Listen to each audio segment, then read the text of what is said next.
Hurricane Beryl, it's a very concerning system and it's barreling now towards Jamaica. It's left some massive destruction in its wake.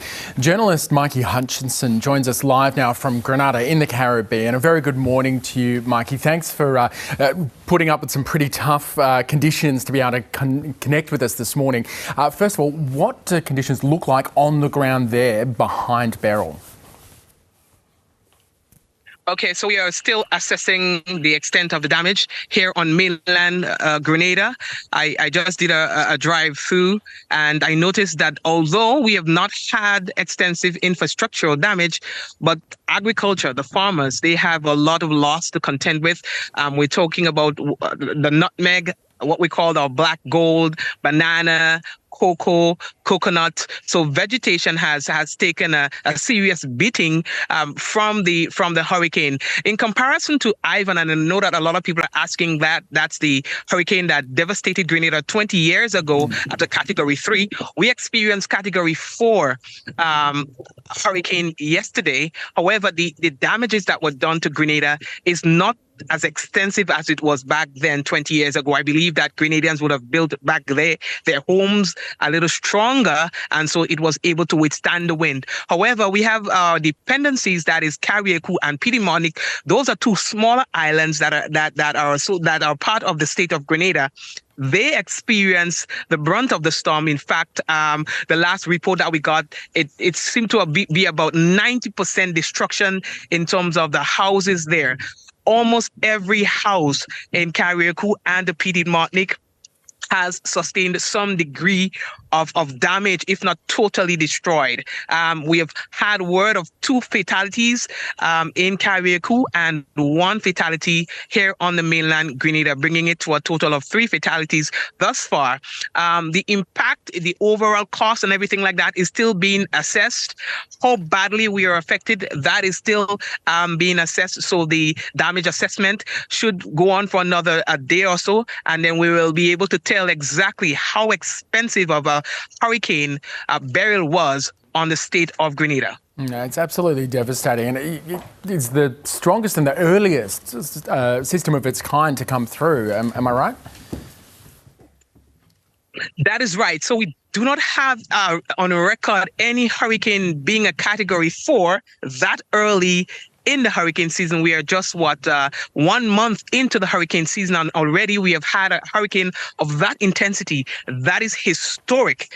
Also, that hurricane moved quickly, so people didn't have much time to prepare. It was a day or two that we were able to say for certain that this hurricane was going to affect us, and then it just came on us. It was very strong, very powerful, and so it left a lot of destruction in its path. But again, I need to reiterate the fact that luckily for us, though we have had a lot of damage, we have not had a lot of people who have lost their lives and so on, and we are very thankful for that.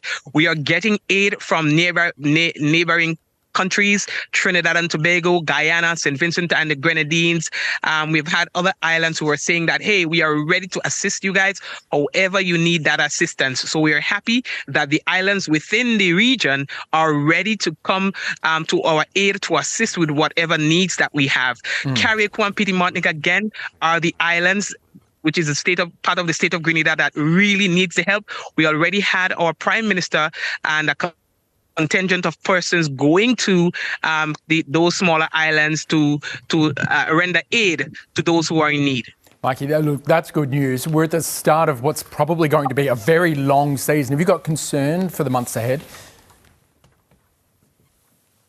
Yes, we are very concerned. In fact, the forecast from the meteorologists, it is that we are going to have a hyperactive season, and we are seeing the evidence of that already. And so small islands like ours, we could do without those kind of destruction. We need tourism as one of our main income earners, and agriculture. So 2 of our main income earners get affected every time we have a hurricane. If the beaches are destroyed, if our hotels are destroyed, if our scenic areas are destroyed, there's nothing for the tourists to come to. Likewise, if we don't have food, then the people suffer.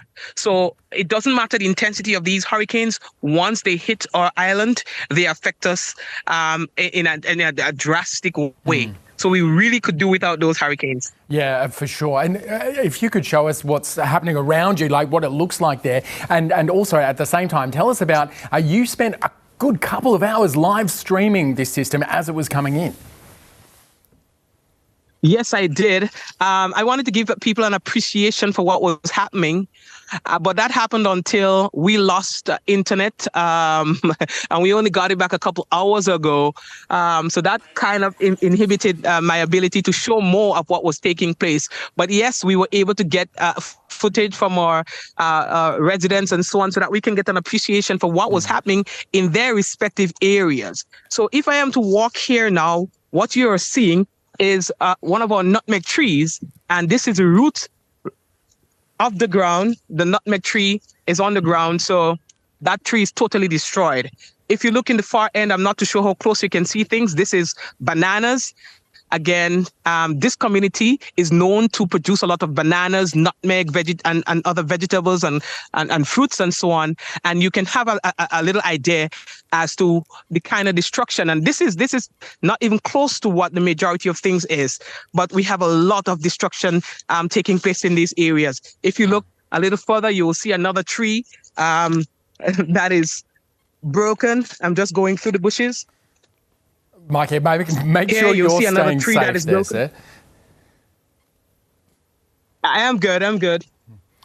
Look, So thank you. that's kind of like the extent of the damage. Yeah, Mikey, look, obviously there is a lot of destruction. Look, thank you so much for being able to be in contact with us this morning. Stay safe, and from all of us here at Australia, best of luck to you and your community for the season ahead. It's likely to be a dangerous one. All right, no problem. Thank you again. All the best.